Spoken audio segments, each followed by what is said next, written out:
Hi and welcome back. In the previous lecture, you learned about the basics of parsing HTTP requests and you implemented a simple web server. I refer to that web server as reporting because it was built to only report the values of pins on the Arduino, but it did not offer any way of changing their state. In this lecture, I will show you how to set up a web server on the Arduino that does just that. A user will be able to connect to the Arduino using the web browser and turn LEDs on and off. You could replace the LEDs for other devices like motors without having to introduce significant changes to the sketch we'll see here. We'll actually do this in the next lecture on web-based motor control. Just like in lecture 35, we first need to look at the HTTP request parsing issues that we need to deal with before implementing the controlling web server sketch. Because the web browser will be sending information with instructions to the Arduino's web server HTTP parser will have to do a lot more work. In this demo, we'll start by dissecting GET and POST requests, and we'll have a look at what the Arduino needs to do in order to parse such requests. Then we'll dive into the sketch itself and see how it works. In this demo, I'm going to show you how to control LEDs connected to your Arduino through an Ethernet shield using a web browser. So I'll show you what's happening here. I've got a script and I'm going to upload it to the Arduino.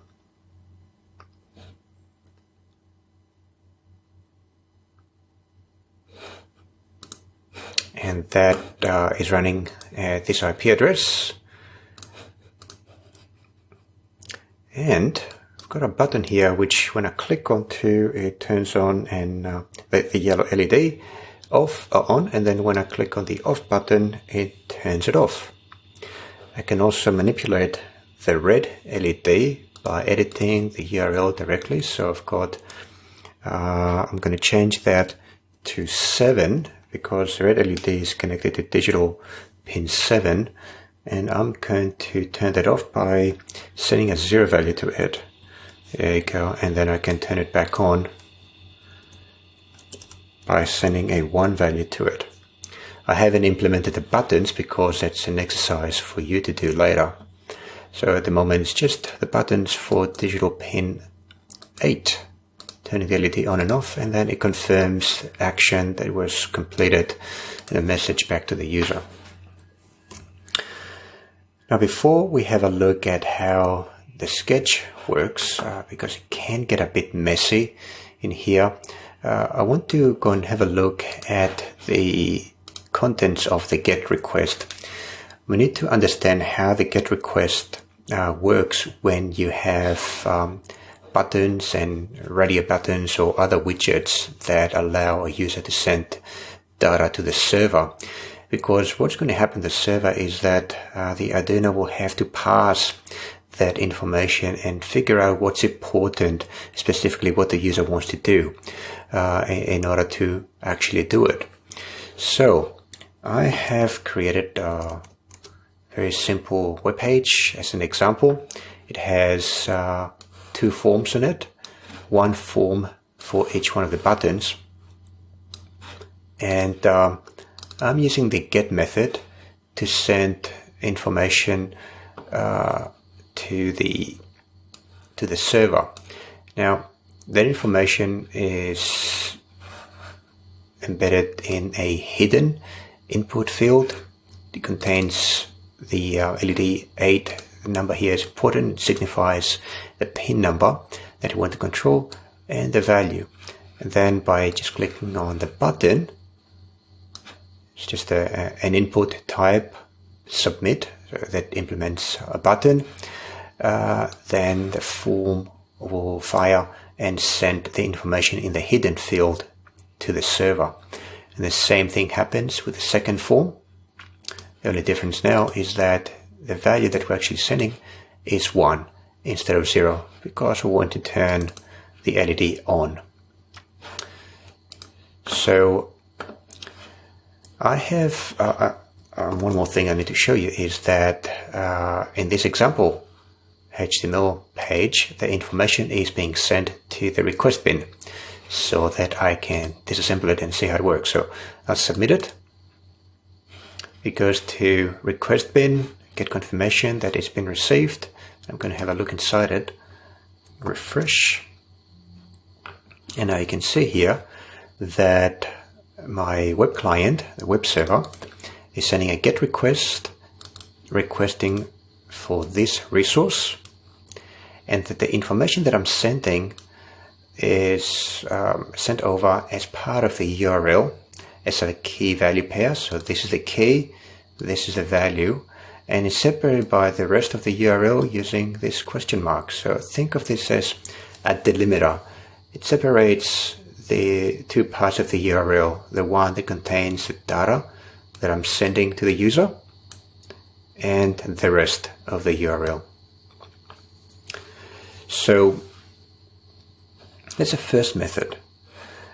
If you are the web server, how do you make sense of this message? Well, think about it.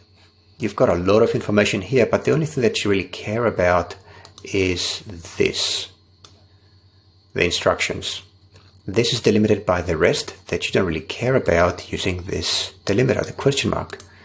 So as a web server, all you've got to do is scan the first line, find out where the question mark is, and then start reading the instruction until you find a blank space. The blank space signifies the end of the instruction. Another way to look at this is to inspect the element using Chrome browser. I'm going to go back, and I am going to choose the network tab and submit this form. Have a look inside this now. The source contains the first line. It contains the complete request headers, but what I'm interested in is the first line. In the first line, I've got the get verb followed by a blank space, then the resource that I'm requesting, and here's a question mark, the delimiter, after which you have the instruction, and that is followed by another white space. The rest is really not interesting to the web server because the instruction is here. So that's what the parser needs to be able to extract out of all this text, just this part here. Now the key value pair is very flexible because it allows us to change the pin that we want to manipulate by changing the key. So that's how I was able to change the 8 to a 7 and turn the red LED on or off. So your parser needs to be able to extract this number out of the key, just like it extracts this number in the position where the value is expected, which is right after the equal sign. Now there's another method to send data to the server, and that is, instead of using a GET request, to use a POST request. So I'm going to make the change here, save this document, and go back and reload it. So now I'm going to be using a POST request instead of GET. So let's submit this form. So here's first submission. If I look at the information in the headers, now what you see, request, so the view source, the raw request headers. I've got a POST request here, and I've got the resource that I'm asking. In this case, it's the page that I requested. There's no question mark, so the information submitted has gone somewhere else, and that is the body of the POST request. So down here, I've got the form data. It shows up like that. If you look at the source, it's actually got an equal sign that you need to detect. The problem with this is that if you are the Arduino web server, you have to read all of this. all the way to down here, then you have to detect a carriage return here or a line fade here, and then another line fade is indicating a blank line, which signifies the end of the header segment of the request. And then the body of the request, which contains the form data, is after that blank line. So think about this. You've got a few hundred characters that you've got to scan through each time, trying to figure out whether you have reached the end of the header block before eventually you hit the body and you start taking in the instruction. So that's a bit of a waste of resources. The benefit of using a post request is that the information you submitted does not show up in the URL. It makes the form in some respect a little bit more secure. It also makes it possible to send a much larger number of characters to the server because you don't have the size limit, the character size limit that HTTP enforces in URLs. There's a couple of benefits, but I think that for the case of a web server running on an Arduino, these benefits are not significant enough to warrant the complexity of trying to parse this document in order to extract the instruction that you are sending over. So let's go and have a look at how this sketch works with the GET request. Remember now that what we are looking for is in the first line of the request a question mark, right? So I'm not going to go through the parts of the sketch that are identical to previous lectures. I'm going to focus on how to find out the part of the GET request that contains an instruction that we want to pass. So that is happening here. If the character that we are looking for is a question mark, and because we are now looking at the very first line of the request, the question mark, it will only be used to delimit the information that the form contained and separate it from the URL. If we do hit a question mark, then the Arduino becomes really interested and starts reading the rest of the character stream that is coming. So it turns the reading Boolean variable to true. Now, in the next test, we are checking to see if reading is true. So if we at some point in the past have encountered the question mark, and if we have, it means that we are still reading. So we're taking any new characters that we have encountered and we add them. This is the append operator to a get request string. So get request has been declared a bit higher up. Oops. Here. So it's a string. And we can use the plus equal sign to append content to that string. So when do we stop reading? Well, we stop reading if this is true, if we are currently reading and if the current character is a blank space. Okay, because remember, let's have a look at this again. We are now, did I make a change back to, okay, let's change that back to get.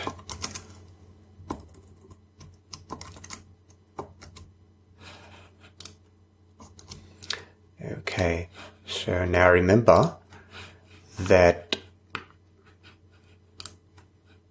at the end of the information that we are sending to the server, we have a blank space.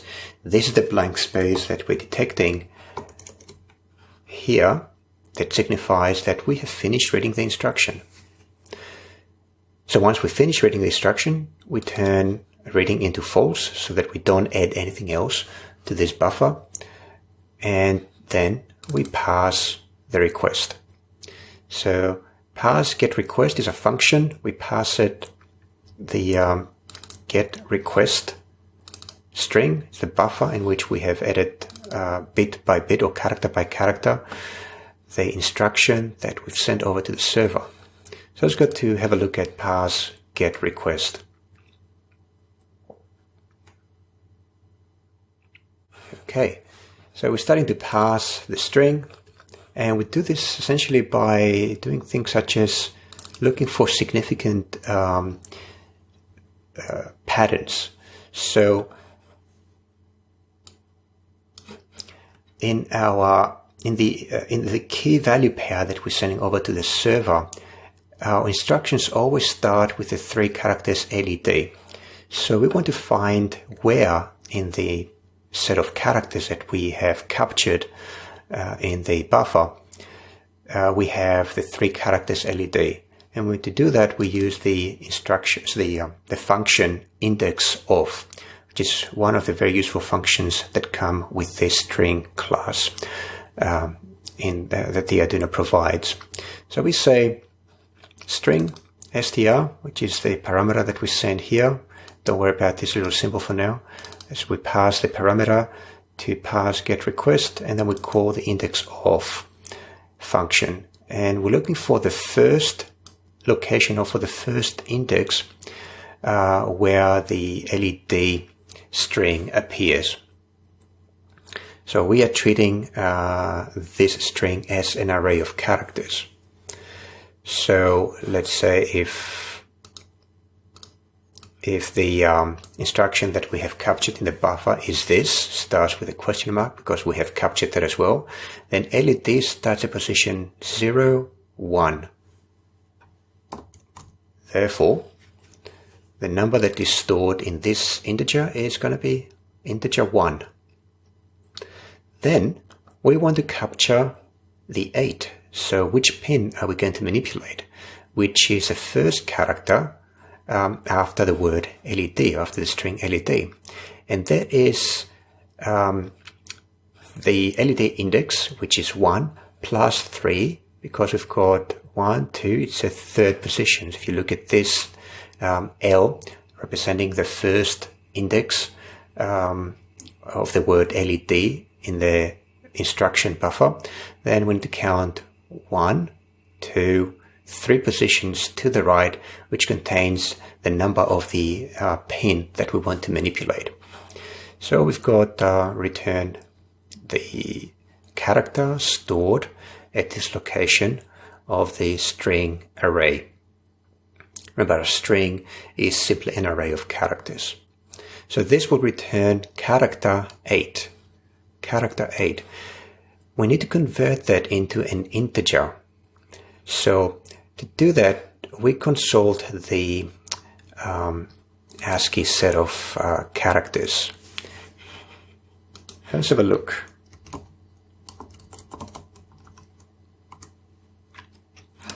So I use this table to look up the values that each character in the ASCII table, which the Arduino is using in this case, is using up. So the character 8 that my script had just returned is decimal value 56. So if I do not subtract the decimal value for character 0 from it, then what eventually I'm going to have stored in LED pin integer is going to be the decimal value of character symbol 8, which, as I said, is 56. But that's not what I want. I actually want to convert character 8, symbol 8, to numerical 8. And the most convenient, easy way to do that is to subtract the decimal value for symbol 0 according to the ASCII table, which is 48. So back here, what I do is I take the decimal value that ASCII assigns to symbol 8 and subtract the decimal value that ASCII assigns to symbol 0. And that leaves us with 8. So eventually 8 is stored in the integer LED pin. I hope that made sense. It is a brain twister. but you get used to it. In the next line, for example, we do pretty much the same thing. We now want to detect or to get the value that appears after the equal sign, which is 5 positions to the right of LED index of the L, 5 positions to the right of the L. So 1, 2, 3, 4, 5.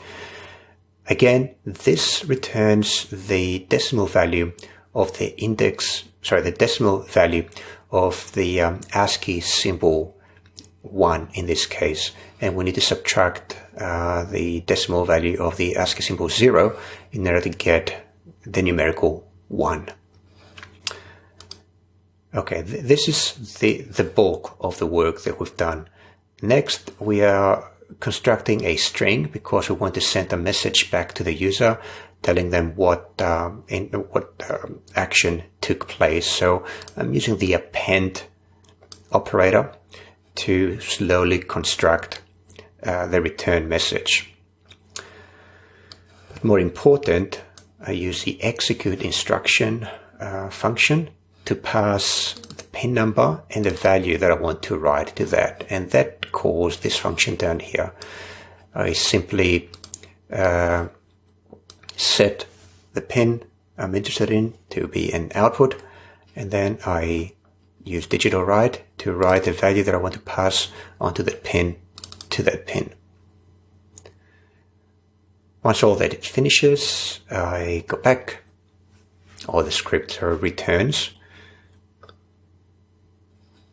to this line and then breaks, which means we get out of the while loop. Once we get out of the while loop,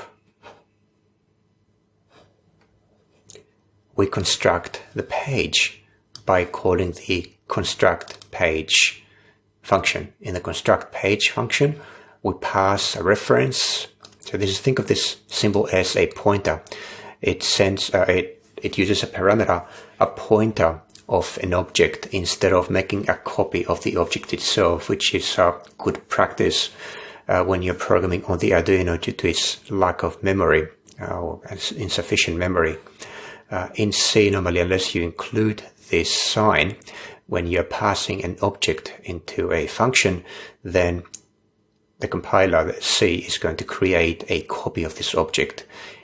We don't want to make a copy in this case because copies take space. So instead, we're saying to the compiler, just pass a reference or a pointer to the object, not a copy of the object. We do the same thing with a message, which contains the feedback to the user.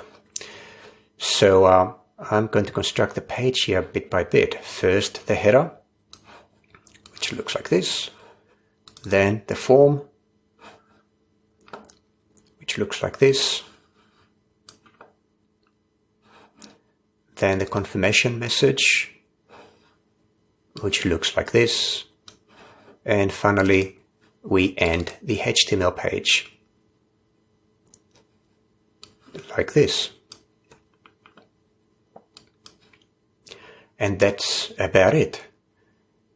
Now remember, in exercise that I encourage you to do is that I would like you to provide another set of buttons here that control other pins. For example, create another set of buttons that allow me to click on them and manipulate the state of digital pin 7 or digital pin 6, etc. Also, don't forget to have a look at the notes for this lecture, because I've got a lot of details that should, or I hope will, help you understand how the passing of the GET request is happening in this sketch. If all this caused you a headache, I understand. You have created a web server, and even though it is capable of understanding only simple GET requests, it's not a trivial matter. But I do encourage you to stick with it, go through the sketch a few times on your own, change things and learn from whatever you break. This sketch also has a lot of room for improvement. Feel free to post a question if you need help and suggestions for improvement if you have any. But learning is best done by doing, So I have 3 exercises as a part of this lecture that I really encourage you to try out on your own.